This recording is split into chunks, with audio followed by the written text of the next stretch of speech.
What's up, my energetic eagles? Today you learn to fly. Don't be scared.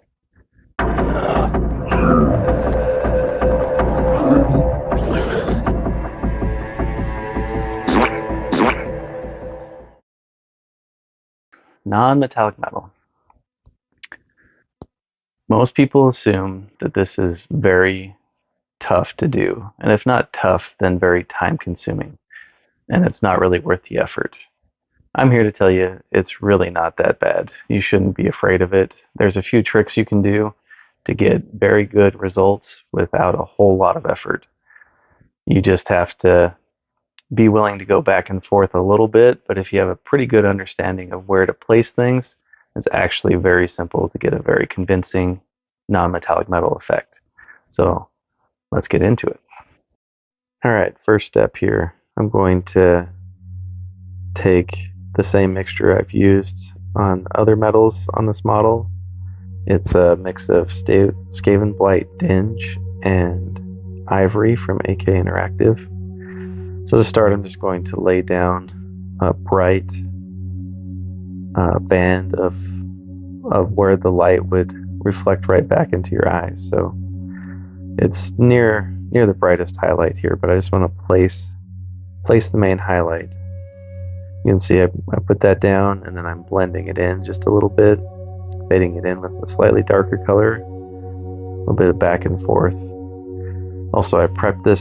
If this is the first time you're seeing this, I prepped this model with some Black Lotus instant color, and you can see here I'm cutting back in with that a little bit. Got a little too aggressive with that highlight, so I'm just cutting it back, blending it in the process. Like most things, this is back and forth motion here. A little bit of highlight, a little bit of shade, just back and forth. So you can see I extended, say, like the mid-tone of the highlight here. So here I am again with a little bit more Black Lotus, just blending those transitions a little bit, putting that darker color where I would assume the darker portion of the metal is. So I'm being a little careful at first, and then a little bit more aggressive after, once I place that initial color. Again, I check the shines on the model, and then put the darker color back in. I did put like a line all the way around the metal surface. Is kind of a easy trick just to start saying like this is metal. It's not where you normally place highlights, but if you just trace the outlines, you have a pretty good metal effect just by doing that. Just already tricks your eye into thinking there's more light bouncing on this than there should be. So now that breastplate is mostly in place, so a couple back and forth, and I'm happy with that highlight now. But I figure I need to do the rest of this breastplate just to make sure that the overall effect is looking good. I'll come back and all over it and punch up the highlights. I don't do too much more shadow with this, but I am planning a color reflection on this. You notice when the model's pulled back, there's a little bit of a OSL kind of fiery effect coming from the rock below. So I want to have the shine, the lower shine, kind of reflect that a little bit. But as I'm here, you notice I'm placing these highlights. I'm not pushing the highlight towards the top, I'm doing it towards the bottom. And you can see I just kind of trace the top highlight line. This just makes it look like metal almost on its own. This is not how normal highlights are placed. So if the light would kind of slide down and reflect right back at your eye, and that's the lower portion, or like right at eye level. So you just kind of fake that with your highlight placement here. And see here, I also do like a little middle highlight. That's kind of like the eye line. So I do the lower reflection, and then this longer metal piece, I do a little eye level type of reflection, and then I'll just do a small little highlight along the top. So again, this kind of tricks your eye into thinking that this is a highly reflective surface. See here, I just trace it in. You notice there's a little bit of a rust effect in there. Again, I prepped this with some oil wash, some Black Lotus, and then I put some vermin. I don't remember the name of the color. Vermin fur or something like that. It looks like a rust color, but just try to place that in just to add some more visual interest to this. I don't know where demons get their armor, but what it's made out of, whether it's metal or not, it's always a weird conundrum here. Those demons are typically supposed to be ethereal or magical of make, but tend to have, metal somehow. So I figured, it would still kind of rust. This isn't, fresh out of the forge or anything like that, but wanted a little bit of a magical look to it. So anyway, back here, just punching up these highlights a little bit. I've added more ivory to the mix. And just concentrating now those light sources. And this is it's going to be a little bit brighter towards the bottom. And then I'll just ping the little corners here in a little bit. Just get those reflections. Figure there's some smaller ones here I'm just tracing in. Seemed like there wouldn't be like a straight band of dark, so just kind of cut those back in. A little back and forth here, just starting a little small and adding a little bit more to it. And just working slowly and building it up. And there's very little cuts here between shots. I'm just loading my brush up with a little bit more. Paint's not super thick, but it's not thin either.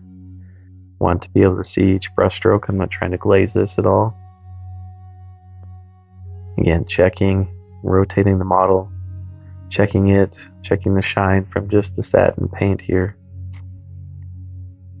You can see when I fix it, it looks pretty close to where the shine is.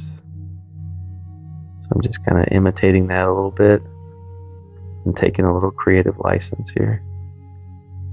Now I'm almost at pure ivory, and I'm just barely touching these spots that'll be brighter. You can see the little corners here. I imagine this part would just barely catch the light. Just bounce it back at your eye. Also, the light's coming from the right side, or the main light, so a little bit more aggressive on the highlighting on the right side. You notice each of these spots I'm just adding more of the bright colors to the right, but not forgetting like this model will be rotated and looked at from all angles, so I want to sell it a little bit as you rotate it, but there's that sweet spot just to the right of the model here, about where that flagpole is, or that banner pole is. Yeah, just punching up those highlights just a little bit of ivory, just to help sell that little light reflection. Just pinging them, trying to make them as close together as I can, but drawing the eye to that side. And here you go from more of like a normal eye view. So this is pretty well complete. You can see that sweet spot I was talking about. Looks pretty good.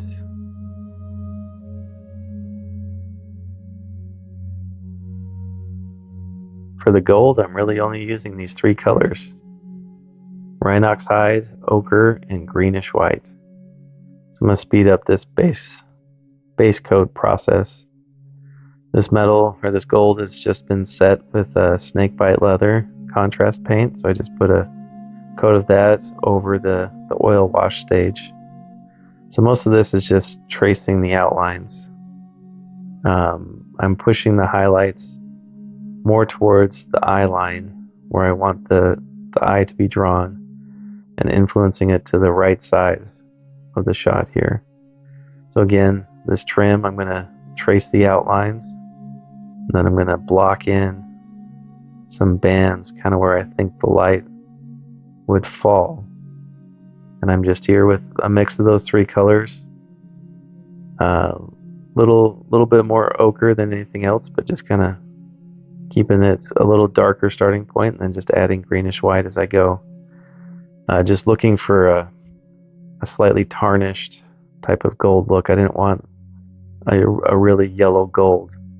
This goes to show you don't need to have like the perfect colors. You can influence your gold, influence your metals to all kinds of colors. So don't be afraid to try things out. This little greenish white is just a color that seems to have a lot of interest to it. So just adding that in, I think it's a nice complement to the rest of the metal going on here. And it's going to keep it more on the cool gold, if there is such a thing. I just don't want to go too warm on the gold. So taking that ochre and the